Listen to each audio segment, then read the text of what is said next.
시대에서 드라마 성경교실 가족 여러분, 안녕하세요. 예수비전 성결교회 안희한 목사입니다. 오늘은 대성경서 5장 16절 18절 말씀 가지고 분명하게 드러난 하나님의 뜻이란 주제로 함께 말씀을 생각해 보려고 합니다. 예수님을 믿는 사람, 하나님의 백성들에게는 하나님의 뜻이 가장 중요할 수밖에 없죠. 로마서 11장 1절에 이렇게 말씀합니다. 그러므로 형제들아, 내가 하나님의 모든 자비하심으로 너희를 권하노니 너희 몸을 하나님께서 기뻐하시는 거룩한 산 제물로 드리라. 이는 너희가 드릴 영적 예배니라. 너희는 이 세대를 본받지 말고 오직 마음을 새롭게 함으로 변화를 받아 하나님의 선하시고 기뻐하시고 온전하신 뜻이 무엇인지 분별하도록 하라. 하나님의 선하시고 기뻐하시고 온전하신 뜻이 무엇인지 분별하도록 하라. 하나님의 백성들은 자기 임의대로 생각대로 계획대로 경험대로 사는 게 아니라 하나님의 뜻이 무엇인지를 분별하고 그 뜻대로 살아야 된다고 우리에게 분명히 가르쳐주고 계시는 겁니다. 요한일서 5장 14절에 이렇게 말씀합니다. 그를 향하여 우리가 가진 바 담대한 것이 이것이니 곧 그의 뜻대로 무엇을 구하면 들으심이라. 기도조차도 우리 마음대로 임의대로 드리는 게 아니라 하나님의 뜻대로 드리는 것, 이것이 하나님께서 기뻐하시는 모습이라고 우리에게 가르쳐주고 계십니다. 그러면 하나님의 뜻을 알 수 있는 방법이 뭘까요? 성경에 보면 여러 가지 것들이 우리에게 제시가 되고 있어요. 자, 예를 들어서 방언의 은사가 있는데 이 방언의 은사를 통역하는 방언 통역의 은사를 통해서 하나님의 뜻을 알 수가 있습니다. 방언 기도의 내용을 보면요, 하나님을 찬양하는 내용이 있고요, 하나님이 우리 영에게 말씀하시는 내용이 있고요, 우리 영이 하나님께 올려드리는 기도의 내용이 있어요. 근데 사실 통역의 은사가 없으면 무슨 뜻인지 몰라요. 그래서 고린도서 14장에 보니까 방언의 은사는 있는데 통역의 은사가 없을 경우에 영은 열매를 맺는데 마음은 열매를 맺지 못한다, 이렇게까지 이야기를 합니다. 근데 방언 통역의 은사가 있으면 방언의 내용이 무엇인지 알거든요. 특별히 하나님이 우리 영에게 말씀하시는 내용을 해석하게 될 때, 통역하게 될 때 하나님의 뜻을 알 수 있는 길이 열려지는 겁니다. 자, 또 하나, 두 번째 방법이 있는데 예언의 은사를 통해서 하나님의 뜻을 알 수가 있습니다. 사도행전 13장에 보니까 선지자들이 등장을 합니다. 이 선지자는 예언의 은사를 가진 사람들을 가리키는 거거든요. 하나님의 뜻이 뭐냐? 안디옥 교회의 두 담임 목회자인 바울과 바나바를 파송하는 거예요. 그들이 전 지역을 다니면서 말씀을 전하고 다시 돌아와 안디옥에서 목회를 하고 또 다시 가서 말씀을 전하고 다시 와서 목회를 하고, 자, 이렇게 이 두 사람을 하나님께서 선교사로 귀하게 쓰기를 원하시는데 선지자, 예언의 은사를 가진 사람들을 통해서 이 뜻이 분명히 드러납니다. 그리고 이 뜻에 순종을 하는 안디옥 교회의 모습을 우리가 발견하게 됩니다. 자, 또 하나의 방법, 세 번째 방법이 있는데 꿈을 통해서 하나님의 뜻을 알 수가 있습니다. 느부갓네살이 어느 날 꿈을 꿨는데 꿈 내용을 잊어버려요. 그리고 애꿎게 밑에 있는 사람들 잡는 거예요. 너희들 내 꿈을 알아내라, 해석도 해라. 해석 못하면 다 죽이겠다. 다니엘과 사드락, 메삭, 아벳느고 네 명의 친구가 하나님 앞에 기도를 드려요. 기도 중에 하나님이 그 꿈의 내용을 보게 하십니다. 머리는 금, 가슴과 팔은 은, 배와 넓적다리는 동, 이 종아리는 철. 그 다음에 발은 철과 흙이 섞여 있는 거예요. 거대한 신상이죠. 근데 어디선가 돌멩이 하나가 날아오더니 신상을 때리는데 이 거대한 신상이 가루로 부서져 내리는 거예요. 이 돌멩이는 점점 커지더니 온 세상에 가득하게 되는 거예요. 이 금은 바빌론을 말하는 거예요. 이 가슴과 팔은 페르시아를 말하는 거예요. 그 다음에 배와 넓적다리는 헬라를 말하는 거예요. 이 종아리, 철과 같이 아주 강력한 나라, 역사상 무력이 엄청났던 나라가 등장을 하죠. 이 로마를 말하는 거예요. 그리고 이제 철과 흙이 섞인 나라는 마지막 때 연합된 나라죠. 그런데 돌멩이 하나가 날아와서 이 신성을 쳐부신단 말이에요. 세상 모든 나라가 무너져 내려요. 이 돌멩이는 예수 그리스도를 상징하는 거예요.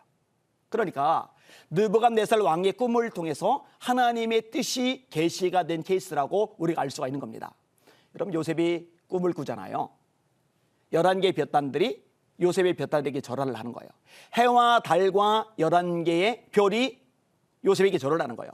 하나님이 요셉을 높이시겠다는 뜻을 가지고 계시는데 그 뜻을 꿈으로 보여주신 케이스입니다. 그 다음에 네 번째로 환상을 통해서 하나님의 뜻을 우리에게 알려주시곤 합니다. 원래 바울은 비두니아로 가려고 했어요. 비두니아로 가고자 애쓰되 예수의 영이 허락하지 아니하시는지라. 사도행전 16장의 내용입니다. 왜 이렇게 막으실까 생각하는데 환상 중에 마게도냐 사람이 나타나서 손짓하는 거예요. 마게도냐라서 우리를 도와주세요. 하나님의 뜻이 비두니아 쪽이 아니구나, 아시아 쪽이구나, 마게도냐구나. 그래서 순종해서 가요. 가서 도착했던 적이 빌립보이고 이 빌립보 감옥에 들어갔던 바울이 간수들의 집안을 구원하는 역사를 경험해요. 이 간수의 집안을 중심으로 빌립보 교회가 창립이 됩니다. 자, 또 하나의 예를 들겠는데요. 사도행전 10장에 보니까 고넬료가 기도하는 중에 환상이 보여요. 천사가 나타나서 베드로를 불러서 말씀을 들으라는 거예요. 자, 이 고넬료가 종도를 베드로의 집에 보내는데 이 베드로의 집에 도착하기 직전에 베드로가 기도 중에 환상을 봐요. 하늘에서 보자기가 달아 내려지는 거예요. 열었더니 짐승들이 있어요. 일어나 잡아먹어라. 하나님 저 부정한 거 안 먹는데요. 내가 깨끗하다고 한 것을 너 부정하다고 말하지 말아라. 올라가요. 다시 내려와요. 올라가요. 다시 내려와요. 똑같은 환상이 3번이나 보인 거예요. 이게 무슨 뜻일까 생각하는데 고넬료가 보낸 종들이 그 타이밍에 딱 와요. 하나님의 뜻이 뭐냐?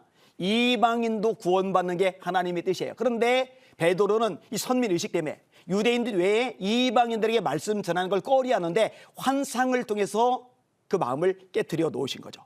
그리고 하나님의 뜻대로 고넬료의 집에 가서 말씀을 전하도록 길을 열어주신 겁니다. 자, 이런 식으로 하나님이 때때로 방언의 통역을 통해서 또는 예언을 통해서 때때로 꿈을 통해서 때때로 환상을 통해서 당신의 뜻을 보여주세요. 그런데요, 뭐니 뭐리해도 하나님의 뜻을 가장 명확하게 보여주는 방법이 있는데 바로 하나님의 말씀인 성경을 통해서입니다. 오늘 본문도 하나님의 뜻을 분명하게 말씀해 주는 대목 중에 하나입니다. 우리가 데살로니가서를 공부를 했는데 4장 3절에 하나님의 뜻은 이것이니 너의 거룩함이라. 하나님의 뜻이 뭐냐? 너희가 거룩하게 사는 게 하나님의 뜻이야. 아주 명확하게 성경에서 가르쳐 주고 계시잖아요. 오늘 본문도 마찬가지예요. 항상 기뻐하라, 쉬지 말고 기도하라, 범사에 감사하라. 이것이 그리스도 예수 안에서 너희를 향하신 하나님의 뜻이니라. 그래서 분명하게 드러난 하나님의 뜻, 오늘 본문에 나오는 내용대로 이 3가지에 대해서 함께 생각을 해보려고 합니다. 첫 번째 부분이 항상 기뻐하라. 항상 기뻐하라. 솔직히 우리 인생살이는 만만하지가 않아요. 힘들게 하는 사람들도 많고요. 우리가 원치 않은 사건들을 당할 때도 많이 있어요. 저 역시도 마찬가지예요. 인생을 돌이켜보니까 원하지 않던 일들을 종종 당할 수밖에 없더라고요. 어릴 때 가난해서 신문 배달을 해요. 뭐 어린 시절에 누가 신문 배달하고 싶겠어요. 친구들하고 놀러 다니고 싶죠. 맛있는 거 먹으러 다니고 싶죠.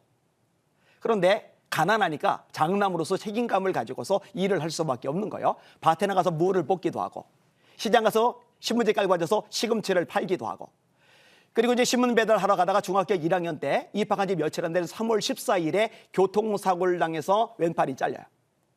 제가 원하던 일이 아니에요. 학교를 1년 끌어요. 병원 생활을 오래 하다 보니까 수업 일수가 모자라서 1년 유급을 당해서 후배들하고 공부를 하게 된 거예요. 또 개척교회를 하다가 공기 나쁜 곳에서 지하실에서 하루 종일 있다 보니까 쓰러지기도 하고 또 병에 걸려서 수술을 받기도 하고 제가 뇌수술도 받았었거든요. 자, 이런 식으로 인생 살다 보면 내가 원하는 일은 아니에요. 바라는 일은 아니에요. 전혀 예기치 못했던 일이고 내가 전혀 원치 않았던 일인데 이런 일을 당할 때가 많이 있어요. 경제적으로 가난할 때도 있고요. 또 오해를 사서 미움을 받을 때도 있고요. 또 문제가 꼬이고 상황이 악화될 때도 있어요. 그럼에도 불구하고 하나님이 우리에게 말씀하시는 분명한 뜻이 뭐냐? 항상 기뻐하라. 항상 기뻐하라. 솔직히 이 말씀은요, 환경을 보면, 사람을 보면, 작가를 보면, 사물을 보면, 문제를 보면, 장애물을 보면 우리가 순종할 수가 없는 대목이에요. 방법은 딱 하나인데 하나님을 바라볼 때 비로소 순종이 가능한 대목이라는 거죠.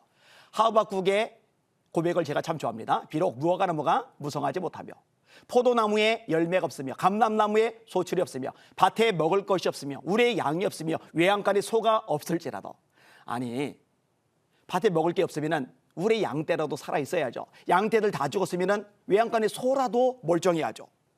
소까지 엉망진창 됐으면 무화과나무 열매라도 있든지 무화과나무 말라 비틀어졌으면 포도송이라도 멀쩡하든지 완전히 초토화가 된 거예요. 다시요. 비록 무화과나무가 무성하지 못하며 포도나무에 열매가 없으며 감람나무에 소출이 없으며 밭에 먹을 것이 없으며 우리의 양이 없으며 외양간에 소가 없을지라도, 다 끝났어요. 다음 구절이 뭐냐? 나는 여호와로 말미암아 즐거워하며 내 구원의 하나님으로 말미암아 기뻐하리로다. 주 여호와는 나의 힘이시라. 그가 나의 발을 사슴과 같게 하사 나로 나의 높은 곳에 다니게 하시리로다. 모든 것이 초토화됐고 환경적으로 처지적으로 보람 느낄 만한 요소가 전혀 없지만 하나님을 바라봄으로써 그것 때문에 기쁨을 고백하는 것이 하박국의 고백이거든요. 이런 것을 하나님이 기뻐하신다라고 성경에서 오늘 본문에서 분명하게 말씀해주고 계시는 겁니다. 이런 바울 사도는요, 사실 주님을 위해서 헌신을 참 많이 한 사람입니다. 로마 시민권자였죠. 바리새인 집안 사람이었죠. 히라보에 능통하죠. 히랍 철학에 능통하죠. 가말리엘 밑에서 배운 최고의 학력 소지자죠. 대제사장들 권력자의 신임이 두텁죠. 그런데 이 모든 성공 출세 포기한 거예요. 최고의 스펙을 가졌는데 다 내려놓고 복음만 전해요. 영혼만 살려요. 교회만 세워요.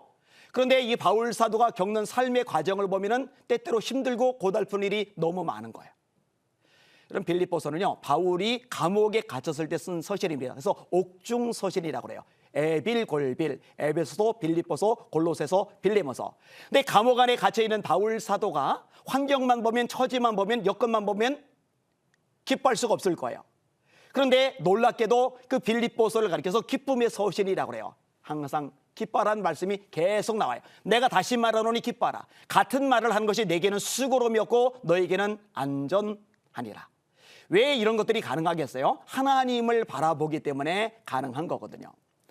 제가 다윗을 참 좋아해요.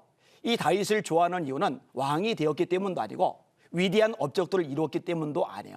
고난과 아픔과 탄식, 절망과 슬픔의 터널을 참 많이 지났기 때문에 동질감이 느껴지니까 더 정이 많이 가는 거예요. 저도 고난의 터널을 꽤 많이 겪었으니까 다윗의 고난을 묵상하면서 친근함이 참 많이 느껴지더라고요.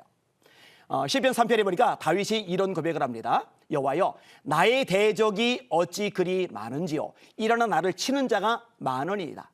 많은 사람이 나를 대적하여 말하기를 그는 하나님께 구원을 받지 못한다라이다. 사람들이 다윗 보며 고개를 흔드는 거예요. 쟤는 틀렸어. 끝장났어. 하나님의 도움을, 구원을 받지 못할 인생이야. 왜 이렇게까지 이야기를 안 하냐? 아들이 압살롬이 죽인다고 쫓아다니거든요. 세상에 실패의 종류가 많이 있겠지만 자식이 아버지 죽인다고 칼 들고 창 들고 쫓아다니다, 이보다 더 큰 실패는 없을 거예요. 맨발로 울면서 도망갈 수밖에 없는 상황이에요. 그런데요, 이 시편이 그렇게 끝나질 않아요. 많은 사람이 나를 가리켜 말하기를 그는 하나님께 구원을 받지 못한다 하나이다. 그리고 그 다음 절이 뭐냐? 여호와여, 주는 나의 방패시요 나의 영광이시요 나의 구원의 뿌리시나이다. 내가 여호와께 부르짖으니 그의 성산에서 응답하시는도다. 내가 누워 자고 깨었으니 주께서 나를 붙드심이로다. 천만인이 나를 애워싸 진친다 하여도 나는 두려워하지 아니하리로다. 하나님께 소망을 두면서 기쁨 가운데 하나님을 찬양하는 고백으로 연결되는 모습을 보면서 야, 이게 진짜 신앙이구나. 이게 위대한 하나님의 사람의 특징이구나. 이런 것들을 깨닫게 되는 겁니다. 참 멋진 하나님의 사람이죠. 성경을 보면요, 이 기쁨이라는 거는요, 성령의 열매 중에 하나이기도 해요. 사랑, 희락, 화평, 오래 참음, 자비, 양선, 충성, 온유, 절제. 이 두 번째 항목이 기쁨이죠. 그러니까 내 힘, 내 능력, 내 노력, 내 수단, 내 방법, 내 인맥으로 기뻐하는 게 아니라 하나님을 바라볼 때 성령의 인도하심을 받으며 날마다 살아갈 때 성령님이 우리 안에서 맺게 하시는 열매가 뭐냐? 그게 바로 기쁨이다. 그게 바로 희락이다 라고 성경은 가르쳐주고 계시는 겁니다. 솔직히 말해서 내 힘, 내 능력, 내 수단, 내 방법, 내 의지, 내 감정만 가지고는 항상 기뻐하는 게 불가능해요. 근데 성령께서 임하시면, 성령의 능력이 나를 붙잡아 주시면 내 한계와 부족함을 뛰어넘어서 그 이상의 것이 가능해지거든요. 그 중에 하나가 이 기쁨인 거거든요. 그래서 찬송가 중에도 보면 좁은 길을 걸으며 밤낮 기뻐하는 것 주의 영이 함께함이라. 성령님을 통해서 좁은 길, 힘든 길, 외로운 길, 지치는 길, 피곤한 길, 고달픈 길이지만 기뻐할 수 있다라고 우리에게 가르쳐주고 계시는 겁니다. 자, 두 번째 요소가 뭐냐? 쉬지 말고 기도하라. 쉬지 말고 기도하라. 사실 이 기도라고 하는 거는요, 겸손의 표시입니다. 내 힘, 내 능력, 내 노력만 가지고 안 됩니다. 내 수단, 내 방법만 가지고 안 됩니다. 내 주변에 있는 인맥만 가지고 안 됩니다. 하나님, 내가 아무리 멋진 계획을 세우고 최선 다해서 노력할지라도 하나님이 저를 도와주지 않고 인도해 주지 않고 축복해 주지 않으면 나는 아무것도 할 수 없습니다 라는 겸손을 가진 사람에게 나타나는 특징이 바로 이 기도죠. 성경은요, 이 기도 응답에 대한 말씀을 참 많이 해주고 있어요. 예레미야가 12대 뜰에 갇혔어요. 할 수 있는 게 아무것도 없죠. 그때 하나님께서 말씀하시는 대목이 예레미야 33장 1절입니다. 예레미야가 아직 12대 뜰에 갇혀 있을 때에 여호와의 말씀이 두 번째로 그에게 임하니라. 이르시되 이를 행하시는 여호와, 그것을 만들며 성취하시는 여호와, 그의 이름을 여호와라 하느니가 이같이 이르시도다. 너는 내게 부르짖으라. 기도하라는 거예요. 너는 내게 부르짖으라. 내가 네게 응답하겠고 네가 알지 못하는 그 은밀한 일을 내게 보이리라. 기도하면은 감옥에 갇혀 있기 때문에 아무것도 할 수 없는 예레미야지만, 감옥에 갇혀서 아무것도 할 수 없는 와중에 기도할 때 감옥 밖에 나가서 할 수 있는 일들보다 더 크고 놀라운 일을 경험할 수 있을 것이라고 말씀하시는 거예요. 그러니까 사람이 애쓰고 노력하는 거 가치가 있지만 하나님이 역사하시는 게 훨씬 가치가 있거든요. 그렇게 하나님이 역사하시는 통로가 뭐냐? 기도라고 우리에게 가르쳐주고 계시는 거예요. 예수님도 기도 강조를 참 많이 하세요. 구하라, 그러면 너에게 주실 것이요. 찾아라, 그러면 너희가 찾을 것이요. 문을 두드리라, 그러면 너에게 열릴 것이리라. 아들이 떡을 달라는데 떡 대신에 돌을 주며 생선을 달라는데 생선 대신에 뱀을 줄 리가 있겠느냐. 이게 마태복음 7장이에요. 누가복음 11장에는 내용이 조금 달라요. 생선을 달라는데 생선 대신에 뱀을 주며 알을 달라는데 알 대신에 전갈을 줄 자가 있겠느냐, 이렇게 표현돼요. 아비가 악할지라도 자식에게 좋은 것으로 줄 줄 알거든 하물며 하늘에 계신 너희 아버지께서 구하는 자에게 좋은 것을 주지 않으시겠느냐. 주신다는 거죠. 지금까지는 너희가 내 이름으로 아무것도 구하지 아니했으나 구하라, 구하라, 기도하라는 얘기죠. 구하라, 그러면 받으리니 너희 기쁨이 충만하리라. 바울 사도도 기도 강조를 많이 해요. 아무것도 염려하지 말고 오직 모든 일에 기도와 간구로 너희 구할 것을 감사함으로 하나님께 아뢰라. 그러면 모든 지각에 뛰어난 하나님의 평강이 그리스도 예수 안에서 너희 마음과 생각을 지키시리라. 오늘 부분은 상당히 센 표현이에요. 쉬지 말고 기도하라. 쉬지 말고 기도하라. 가만 보면은요, 예수님의 생애가 기도와 뗄래야 뗄 수가 없는 삶을 사셨어요. 공생이 시작하기 전에 40일 금식 기도를 하셨어요. 제자들을 선택하기 전에 밤이 맞도록 기도하세요. 누가복음 6장에 나오죠. 예수님이 전날에 굉장히 과로하셨어요. 회당에서 가르치세요. 시몬의 장모의 열병을 고쳐주세요. 저녁에 병든 사람, 귀신을 들린 사람들이 많이 모여 우리가 그들 고쳐주세요. 밤늦게까지 온몸이 파김치가 되도록 사역을 하세요. 다음날 새벽 오히려 밝기 전에 예수께서 일어나 나가 한적한 곳으로 가서 거기서 기도하시더니 새벽 기도하세요. 밤이 맞도록 기도하신 예수님, 새벽 기도하시는 예수님, 금식 기도하신 예수님, 습관을 쫓아 기도하셨대요. 예수님이 십자가의 죽음을 앞두고는 겟세마네 동산에서 간절히 기도하세요. 아버지, 할만하시거든 이 잔이 내게서 지나가게 없어서, 그러나 내 뜻대로 마시고 아버지의 뜻대로 되기를 원합니다. 이게 마태복음 26장에 나오죠. 누가복음 22장은 이렇게 묘사합니다. 예수께서 더욱 힘쓰고 애써 간절히 기도하시니 땀이 땅에 떨어지는 핏방울같이 된지라. 히브리서는 그 기도를 이렇게 묘사합니다. 그는 육체에 계실 때 자기를 죽음에서 능히 구원하실 이에게 심한 통곡과 눈물로 간구와 소원을 올렸고 그의 격리하심을, 그의 경건하심을 인하여 들으심을 입었느니라. 심지어 십자가에 매달리셔서 기도하세요. 아버지요, 저들의 죄를 사하여 주옵소서. 저들은 자기들이 하는 것을 알지 못합니다. 그러니까 공생의 시작 전부터 공생의 이 과정, 십자가의 죽음까지 이 모든 생애 속에서 기도를 뺀 예수님의 삶의 모습은 생각해 볼 수가 없는 거예요. 예수님이 우리 그리스도인들의 모델이잖아요. 우린 예수님을 본받아야 되잖아요. 예수님을 따라가야 되잖아요. 그러면 우리도 이런 예수님처럼 쉬지 말고 기도해야 된다라고 사도 바울께서 우리에게 가르쳐주고 계시는 겁니다. 그런데요, 이 기도와 관련해서 중요한 요점이 또 하나가 있는데, 이 기도는 우리가 구하는 것을 응답받는 것, 이게 다가 아니라는 거죠. 저와 아내가 대화를 나누는데 아내가 저에게 뭔가 구하고 싶을 때만 말을 건다면 제가 서운할 거예요. 자식들이 저하고 이야기를 하는데 뭔가 아쉬워서 구할 때만 말을 걸면 참 서운할 거예요. 평상시에 이런저런 대화를 주고받다가 아쉬울 때 얘기를 끄집어내는 거죠. 기도도 마찬가지예요. 우리가 하나님 앞에 구해서 뭔가 받아내는 것 충분히 있을 수 있는 일이고 주님께서 그걸 말씀하셨지만, 그러나 때때로 우리가 뭔가 받기 위해서, 얻기 위해서, 응답받기 위해서가 아니라 하나님과 함께 있는 것 자체가 기뻐서 하나님과 머무는 시간, 대화 나누는 시간, 그게 기도여야 하는 거죠. 그때 비로소 쉬지 말고 기도하라라는 말씀이 가능해지는 겁니다. 그 다음에 세 번째 부분이 범사에 감사하라라는 내용입니다. 사실 이 범사에 감사라는 내용도요, 항상 기뻐하라는 내용만큼이나 어렵고 힘든 말씀이에요. 살다 보면은 사실 힘들잖아요. 아프잖아요. 지치잖아요. 피곤하잖아요. 이런저런 문제들 때문에 시달리고 힘들 때가 있잖아요. 근데 그럼에도 불구하고 감사한다는 거, 이것은 우리가 하나님을 바라볼 때, 하나님을 의지할 때 비로소 가능한 거죠. 사실 성경에서 보니까 진짜 믿음이라는 건 뭐냐면요, 하나님을 바라보는 거예요.